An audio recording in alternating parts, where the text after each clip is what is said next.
എല്ലാ വിദ്യാർത്ഥികൾക്കും പുതിയൊരു വീഡിയോയിലേക്ക് സ്വാഗതം. ഈ വർഷത്തെ കേരള യൂണിവേഴ്സിറ്റി ഡിഗ്രി കോഴ്സുകളിലേക്കുള്ള പ്രവേശനത്തിനായിട്ടുള്ള അപേക്ഷകൾ വിദ്യാർത്ഥികൾക്ക് ജൂൺ 6-ാം തീയതി വരെ ഓൺലൈനായിട്ട് നൽകാവുന്നതാണ്. admissions.kerala.university.ac.in/FIUGP home.php എന്നുള്ള ഈ ഒരു പേജ് വഴി നിങ്ങൾക്ക് ഈ ഒരു 4 വർഷത്തെ ഡിഗ്രി കോഴ്സുകളെക്കുറിച്ചുള്ള വിശദ വിവരങ്ങൾ വിദ്യാർത്ഥികൾക്ക് അറിയാൻ സാധിക്കുന്നതാണ്. അല്ലാന്നുണ്ടെങ്കിൽ വിദ്യാർത്ഥികൾക്ക് ഇവിടെ രജിസ്റ്റർ ഹിയർ എന്നുള്ള ക്ലിക്ക് ചെയ്യുന്ന സമയത്ത് കേരള യൂണിവേഴ്സിറ്റിയുടെ വെബ്സൈറ്റ് ആയിട്ടുള്ള അതായത് ഈ ഒരു വെബ്സൈറ്റിൻ്റെ പേജിലേക്ക് അതായത് admissions.keralauniversity.ac.in/FIUGP 2024/ എന്ന് പറഞ്ഞുകൊണ്ടുള്ള ആ ഒരു പേജിലേക്ക് പ്രവേശിക്കുന്നതായിരിക്കും. അപ്പോൾ ഇവിടെ വിദ്യാർത്ഥികൾക്ക് എങ്ങനെയാണ് ഈ ഒരു അപേക്ഷ ഓൺലൈനായിട്ട് രജിസ്ട്രേഷൻ ചെയ്യേണ്ടത്, അപേക്ഷ നൽകുന്നതിനായിട്ട് എന്തൊക്കെ ഡോക്യുമെൻറ്റുകൾ വേണം എന്നുള്ള കാര്യങ്ങളൊക്കെ ഹൗ ടു രജിസ്റ്റർ എന്ന് പറഞ്ഞുള്ള ലിങ്കിൽ നൽകിയിട്ടുണ്ട്. അപ്പോൾ വിദ്യാർത്ഥികൾക്ക് ജൂൺ 6-ാം തീയതി വരെയാണ് ഈ ഒരു അപേക്ഷ നൽകാനായിട്ട് സാധിക്കുക. അപ്പോൾ അതുകൊണ്ട് തന്നെ വിദ്യാർത്ഥികൾ ഈ ഒരു അവസരം പരമാവധി ഉപയോഗപ്പെടുത്താനായിട്ട് ശ്രദ്ധിക്കുക. ഓൺലൈനായിട്ട് രജിസ്ട്രേഷൻ ചെയ്യുന്നതിന് മുമ്പായിട്ട് വിദ്യാർത്ഥികൾ ശ്രദ്ധിക്കേണ്ട കാര്യങ്ങൾ ഇതിൽ പ്രത്യേകം പറഞ്ഞിട്ടുണ്ട്. അപ്പോൾ വിദ്യാർത്ഥികൾ ഈ ഒരു കാര്യങ്ങളൊക്കെ കറക്റ്റായിട്ട് വായിച്ച് മനസ്സിലാക്കേണ്ടതാണ്.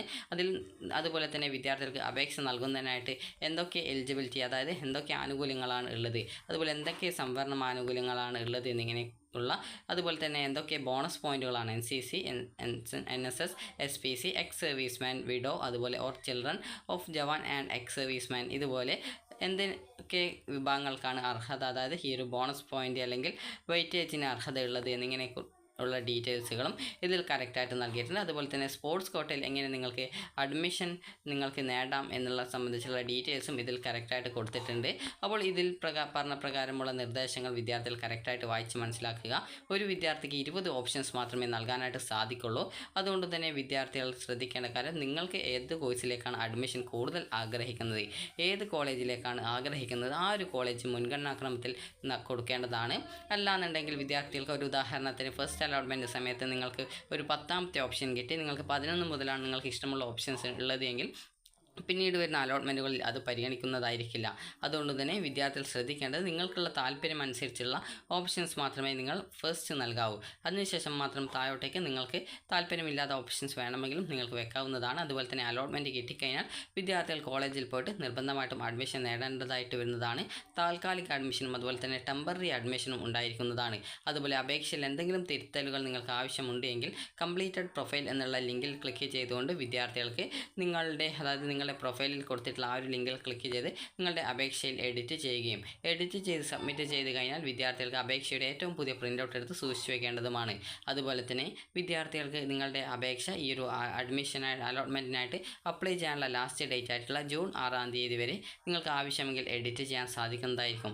അതുപോലെ തന്നെ വെബ്സൈറ്റിൻ്റെ ലിങ്കും പ്രോഗ്രാം ലിസ്റ്റുകളും അതായത് ഏതൊക്കെ കോഴ്സുകളാണുള്ളത്, വെബ്സൈറ്റിൻ്റെ ലിങ്കുകൾ എന്നിവയ്ക്ക് നിങ്ങൾക്ക് അറിയാവുന്നതിനായിട്ട് QR കോഡും ഇവിടെ നൽകിയിട്ടുണ്ട്. അപ്പോൾ നിങ്ങൾക്ക് ആവശ്യമുള്ള വിദ്യാർത്ഥികൾക്ക് അത് സ്കാൻ ചെയ്തുകൊണ്ട് ആ ഒരു ഡീറ്റെയിൽസുകൾ നിങ്ങൾക്ക് അറിയാവുന്നതാണ്. അതുപോലെ വിദ്യാർത്ഥികൾ ചോദിച്ച ഒരു പ്രധാനപ്പെട്ട കാര്യമാണ് അലോട്ട്മെൻറ്റ് ഷെഡ്യൂൾ. അലോട്ട്മെൻറ്റ് ഷെഡ്യൂൾ നിലവിൽ പ്രസിദ്ധീകരിച്ചിട്ടില്ല.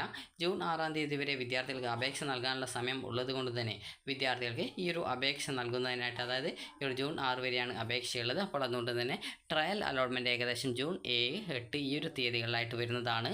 അപ്പോൾ ട്രയൽ അലോട്ട്മെൻറ്റ് വരുന്ന സമയത്ത് വിദ്യാർത്ഥികൾ ആ ഒരു വിവരം അറിയിക്കുന്നതായിരിക്കും. അതുപോലെ തന്നെ വിദ്യാർത്ഥികൾക്ക് ഈ ഒരു അലോട്ട്മെൻറ്റ് അതിനുള്ള അപേക്ഷ ഡേറ്റ് അതായത് ജൂൺ 6-ാം തീയതി വരെ നിങ്ങൾക്ക് അപേക്ഷയിൽ ആവശ്യമായിട്ടുള്ള എഡിറ്റുകളൊക്കെ വരുത്താവുന്നതാണ്. പിന്നീട് ചിലപ്പോൾ അപേക്ഷയിൽ എഡിറ്റ് ചെയ്യാനായിട്ട് ചിലപ്പോൾ അതിനായിട്ട് ഫീസ് അടക്കേണ്ടതൊക്കെ ആയിട്ട് വരുന്നതായിരിക്കും. അതുകൊണ്ട് തന്നെ നിങ്ങൾക്ക് ഇപ്പോൾ ആവശ്യമായിട്ടുള്ള എഡിറ്റിങ്ങൾ അതായത് നിങ്ങൾക്ക് വേണമെങ്കിൽ സർട്ടിഫിക്കറ്റ് എന്തെങ്കിലും റിസർവേഷൻ ഡോക്യുമെൻറ്റ് അപ്ലോഡ് ചെയ്ത് കൊടുക്കാനോ മറ്റോ എന്തിനൊക്കെയാണ് നിങ്ങൾക്ക് ആവശ്യം അതുമായി ബന്ധപ്പെട്ടുള്ള എന്തൊരു കാര്യങ്ങളും നിങ്ങൾക്ക് എഡിറ്റ് ചെയ്യാനായിട്ട് അപേക്ഷയുമായി ബന്ധപ്പെട്ടുള്ള നിങ്ങൾ അപ്ലോഡ് ചെയ്ത ഡീറ്റെയിൽസ് ഉൾപ്പെടെ എഡിറ്റ് ചെയ്യുന്നതിനായിട്ട് വിദ്യാർത്ഥികൾക്ക് നിലവിൽ അവസരമുണ്ട്. അതുകൊണ്ട് തന്നെ വിദ്യാർത്ഥികൾ ആ ഒരു കാര്യം പ്രത്യേകം ശ്രദ്ധിക്കേണ്ടതാണ്.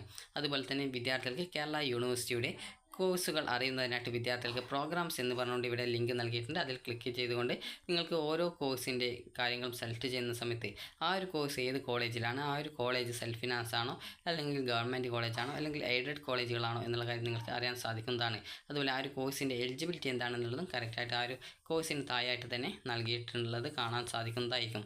അപ്പോൾ കേരള യൂണിവേഴ്സിറ്റിയിൽ നിലവിൽ ഇത്രയും കോഴ്സുകളാണ്, അതായത് ഏകദേശം കുറേ കോഴ്സുകൾ തന്നെയുണ്ട്. അപ്പോൾ ഈ ഇത്രയും കോഴ്സുകളാണുള്ളത്. അപ്പോൾ നിങ്ങൾക്ക് താല്പര്യമുള്ള കോഴ്സുകൾ താല്പര്യത്തിനനുസരിച്ച് നിങ്ങൾ നൽകാനായിട്ട് ശ്രദ്ധിക്കുക. അതുപോലെ ഓരോ കോഴ്സിനും അതായത് സെൽഫ് ഫിനാൻസ് കോളേജിൽ ഈ ഒരു ഗവൺമെൻറ് എയ്ഡഡ് കോളേജുകളെ സംബന്ധിച്ചിടത്തോളം ഫീസ് കൂടുതലായിരിക്കും സെൽഫ് ഫിനാൻസ് കോളേജിൽ. അപ്പോൾ അതുകൊണ്ട് തന്നെ നിങ്ങളുടെ താല്പര്യപ്രകാരമുള്ള ഓപ്ഷൻസ് ആയിരിക്കണം നിങ്ങൾ നൽകേണ്ടത്.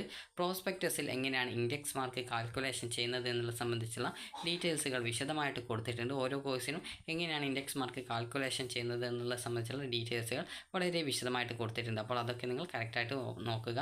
അപ്പോൾ വിദ്യാർത്ഥികൾ ശ്രദ്ധിക്കേണ്ട പ്രധാനപ്പെട്ട കാര്യം നിങ്ങളുടെ അപേക്ഷ നൽകാനായിട്ട് ശ്രദ്ധിക്കുക. അതുപോലെ ഈ ഒരു വെബ്സൈറ്റ് ഈ ഒരു ഡെയിലി ചെക്ക് ചെയ്യുന്നതിനും ശ്രദ്ധിക്കുക. അതുപോലെ തന്നെ നിലവിൽ ഈ ഒരു ഓൺലൈൻ അലോട്ട്മെൻറ്റ് ഷെഡ്യൂൾ, അതായത് എപ്പോഴാണ് അലോട്ട്മെൻറ്റ് വരുന്നത് എന്നതിനെ സംബന്ധിച്ചുള്ള ഡീറ്റെയിൽസ് ഒന്നും വന്നിട്ടില്ല. അപ്പോൾ അതുകൊണ്ട് തന്നെ അത് ഈ ഒരു 6-ാം തീയതി വരെയാണ് വിദ്യാർത്ഥികൾക്ക് അപേക്ഷ നൽകാനായിട്ടുള്ള അവസരമുള്ളത്. 7-ാം തീയതിയോ അല്ലെങ്കിൽ 8-ാം തീയതിയോ ആയിരിക്കും ഫസ്റ്റ് അലോട്ട്മെൻറ്റ് അല്ലെങ്കിൽ ട്രയൽ അലോട്ട്മെൻറ്റ് പ്രസിദ്ധീകരിക്കുക.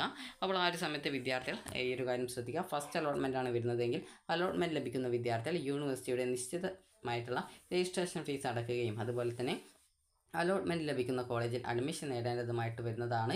താൽക്കാലിക അഡ്മിഷനും അതുപോലെ തന്നെ പെർമനൻറ്റ് അഡ്മിഷനും ഉണ്ടായിരിക്കുന്നതാണ്. താൽക്കാലിക അഡ്മിഷന് ഫീസ് അടയ്ക്കേണ്ടതില്ല, എന്നാൽ പെർമനൻറ്റ് അഡ്മിഷന് ഫീസ് അടയ്ക്കേണ്ടതും ആയിരിക്കും. അപ്പോൾ വിദ്യാർത്ഥികൾ നിങ്ങളുടെ താല്പര്യത്തിനനുസരിച്ചുള്ള ഓപ്ഷൻസ് കൊടുക്കാനായിട്ട് ശ്രദ്ധിക്കുക. അപ്പോൾ വിദ്യാർത്ഥികൾക്ക് ഈ ഒരു വീഡിയോ ഉപകാരപ്രദമായിട്ടുണ്ടെങ്കിൽ ലൈക്ക് ചെയ്യുക, ഷെയർ ചെയ്യുക. Thank you for watching.